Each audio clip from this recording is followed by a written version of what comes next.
അവൻ ചെയ്ത മണ്ടത്തം, അവർ ചെയ്ത മണ്ടത്തം, അവർ കൊടുത്ത പ്രേമക്കത്ത്, അത് ഇവൻ എഴുതി കൊടുത്ത പ്രേമക്കത്ത്, ഇതുവരെ ഇവൻ വന്നിട്ട് ഭാര്യയോട് പറയുമായിരുന്നു. ഈ ചങ്ങാതിമാരോട് നമ്മൾ പരിചയപ്പെടും, ഈ ചങ്ങാതിമാരുടെ കുടുംബാംഗങ്ങളോട് നമ്മൾ പരിചയപ്പെടും. നമുക്ക് അടുത്ത സ്റ്റെപ്പ് അതാണുള്ളത്. കുടുംബത്തിനെ വിളിക്കും. ഇതെങ്ങനെ യാസിറും നസീറും, എൻ്റെ മകളുടെ 2 സുഹൃത്തുക്കളായിരുന്നു ഇരട്ട കുട്ടികളുള്ളത്. അപ്പോൾ അവരെ വിളിച്ചു നോക്കുമ്പോൾ അവരെ എനിക്ക് പരിചയമുള്ളതാണ്. ആ ഓഫീസറിനെ പറ്റിയിട്ട് വരുമ്പം അവർ വന്ന് പറയാറുണ്ട് യാരിയെ പറ്റി, യാരി എൻ്റെ മോള്, യാരി അത് പറഞ്ഞു എന്നുള്ളത്. പിന്നെ അടുത്ത സ്റ്റെപ്പിൽ എന്താ വെച്ചാൽ ഇവരെ ഒരു ഗെറ്റ് ടുഗദർ എൻ്റെ വീട്ടിൽ വെച്ച് നടത്തും. ഒരു ബിരിയാണി കൊടുക്കും. ഞാൻ പറയാം നമുക്ക് ആ ബിരിയാണി നഷ്ടത്തിലാവില്ല എന്ന് പറയുള്ളത്. പിന്നെ പലപ്പോഴും ആൺകുട്ടികളും പെൺകുട്ടികളും തമ്മിലുള്ള റിലേഷൻഷിപ്പിൽ കുറച്ച് കരുതൽ അവരെടുക്കാതിനുള്ള സാധ്യതയുണ്ട്. ഒന്നത്. രണ്ടാമത്തത്, സംഘബോധം ഒരു ചീത്ത കാര്യമല്ല. സംഘബോധം ചീത്ത കാര്യത്തിന് ഉപയോഗിക്കുന്നതാണ് ഉപദ്രവം. സംഘബോധം എന്ന് പറയുന്നത് ബി ഫീലിംഗ് ആണ്, നമ്മൾ ഒന്നെന്നുള്ളതാണുള്ളത്. അങ്ങനെ ഉണ്ടാകുന്നത് ഒരിക്കലും തടയാൻ കഴിയില്ല. ഇംഗ്ലീഷിൽ പിയർ ഗ്രൂപ്പ് എന്നാണ് പറയുക. സമാന വയസ്കരുടെ സംഘം ഇന്ന് സ്കൂളിനേക്കാളും മാധ്യമങ്ങളെക്കാളും മതത്തെക്കാളും ശക്തി. ഇവരൊക്കെയാണ് സ്വഭാവം രൂപീകരിക്കുന്നതിൽ മുഖ്യമായ പങ്ക് വഹിക്കുന്നത്. സാമൂഹീകരണത്തിൽ പ്രത്യേകിച്ച് കുടുംബം, മതം, വിദ്യാഭ്യാസ സ്ഥാപനം, 3 ഏറ്റവും കൂടുതൽ പേര്. അതിനേക്കാൾ സ്വാധീനം ഇന്ന് പിയർ ഗ്രൂപ്പാണ്. മാധ്യമങ്ങളെക്കാൾ സ്വാധീനം മീഡിയയേക്കാൾ കൂടുതൽ പിയർ ഗ്രൂപ്പാണ്. ഈ പിയർ ഗ്രൂപ്പ് സമാന വയസ്കരായിരിക്കുന്ന കുട്ടികൾ കൊടുക്കുന്ന തെറ്റായ ഇൻഫർമേഷൻ വെച്ചിട്ട് വിവാഹ ജീവിതത്തിലേക്ക് വന്നിട്ട് പ്രശ്നം ഉണ്ടായത് വരെ കാണാറുണ്ടുള്ളത്. അതില്ലാതാക്കാൻ നമ്മൾ ഈ കുട്ടികൾ എങ്ങനെ എന്തൊക്കെ ഇൻഫ്ലുവൻസ് ചെയ്യുന്നു എന്നുള്ളതിനെ കുറിച്ചിട്ട് അറിഞ്ഞിട്ട് നമ്മൾ കൈകാര്യം ചെയ്യണമെന്നുള്ളത്. നിങ്ങൾക്ക് കുട്ടികളുമായിട്ടുള്ള സുഹൃത്തുക്കളുമായിട്ടുള്ള ബന്ധം ഇല്ലാതാക്കാൻ കഴിയില്ല. ഒരു കാരണവശാലും തെമ്മാടിയായ ഒരുത്തനാണ് നിങ്ങളുടെ മകൻ്റെ കൂട്ടുകാരൻ. തെമ്മാടി എന്നുള്ളത് ഇൻവെർട്ടഡ് കോമ, നിങ്ങൾക്ക് മനസ്സിലായി, അല്ലെങ്കിൽ ഡ്രഗ് അഡിക്റ്റ് ആണ് എന്ന് മനസ്സിലായാൽ തന്നെയും നിങ്ങൾ അവനെ കുറ്റം പറയരുത്.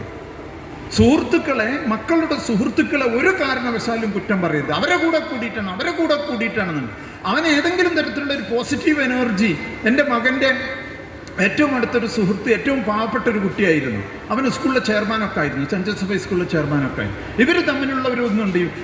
ഇവന് പഠിക്കാൻ സഹായിച്ചു കൊടുക്കും. യാസിർ എന്നാണ് എൻ്റെ പേര്. യാസിറിന് എൻ്റെ മകൻ ബാസിമ് പഠിക്കാൻ സഹായിച്ചു കൊടുക്കും. അങ്ങനെ ആകും. ഭയങ്കര ഇപ്പോൾ എല്ലാ പെരുന്നാളിനും ഈ യാസിർ എന്നെയും ഭാര്യനെയും വിളിച്ചിട്ട്, എൻ്റെ മകൻ അഹമ്മദാബാദ് പഠിക്കുമ്പോൾ പോലും ഇപ്പം ഇത് മുബാറക് എന്ന് പറയും യാസിറുള്ളത്.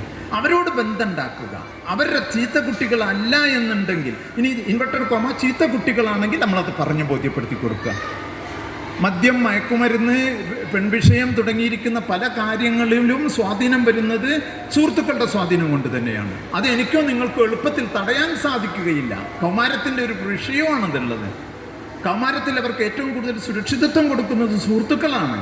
അതിന് കാരണമുണ്ട്. വീട്ടിൽ വെച്ചിട്ട് നമ്മളിങ്ങനെ ഫയർ ചെയ്തിട്ട് അടിപിടി ഇങ്ങനെ പറഞ്ഞു കഴിഞ്ഞിട്ട് സ്കൂളിലെത്തിക്കഴിഞ്ഞിട്ടുണ്ടെങ്കിൽ നമ്മളെ സുഹൃത്തിനോട് പറയും. ചിലപ്പോൾ ഒരു പെൺകുട്ടിയോടായിരിക്കും പറയും, ഇപ്പോൾ പെൺകുട്ടി സാരല്ലടാ എൻ്റെ ഉമ്മയല്ലേ, അപ്പോൾ ആശ്വാസമായിരിക്കും ഉണ്ടാകുക. ഈ ആശ്വാസമാണ് പിന്നീട് സൗഹൃദം അതിൻ്റെ അപ്പുറത്തേക്കും പോകുന്നുള്ളത്. നമ്മളെ കുട്ടികൾക്ക് സൗഹൃദം എന്താണ് എന്നുള്ളത് ബോധ്യപ്പെടുത്തി കൊടുക്കണം. സൗഹൃദത്തിൻ്റെ അതിർത്തികൾ എവിടെയാണെന്നുള്ളത് ബോധ്യപ്പെടുത്തി കൊടുക്കണം. സൗഹൃദത്തിൻ്റെ അതിർത്തി പൊട്ടിപ്പോവുകയും മാഞ്ഞു പോവുകയും ചെയ്തിട്ട് സൗഹൃദത്തിൻ്റെ അപ്പുറത്തേക്കൊരു ബന്ധം പോകുമ്പോൾ ആ ബന്ധം നിനക്ക് എങ്ങനെയാണ് ഒരു ബേർഡൻ, ഭാരമായി തീരുന്നത് എന്നുള്ളത് ബോധ്യപ്പെടുത്തി കൊടുക്കണം. അതറിയുന്നത് നമ്മൾക്ക് വിഷമമുണ്ടെന്നുണ്ടെങ്കിൽ നമ്മൾ ആ വിഷമം അറിയിക്കണമെന്നുള്ളത്. ചീത്ത പറയുന്നതിനേക്കാളും നല്ലത് നിങ്ങൾ ഇത്തരത്തിലുള്ള ചങ്ങാതിമാരുടെ പ്രശ്നം വരുമ്പോൾ നമുക്ക് ഉപ്പക്ക് ഭയങ്കര പ്രശ്നമുണ്ട്, വിഷമമുണ്ട് ഉപ്പക്ക്, നീ ഇങ്ങനെയുള്ള കുട്ടികളുടെ നല്ലതല്ല ചീത്തയാണ് നിനക്ക് കിട്ടുമെന്നുള്ളൊരു ഭയമുണ്ട്. അപ്പോൾ അവൻ പറയും ഉപ്പക്ക് പേടിയോണ്ടാണെന്ന് പറയും. ആയിക്കോട്ടെ, പക്ഷെ ഉപ്പ എന്ത് ചെയ്യണം?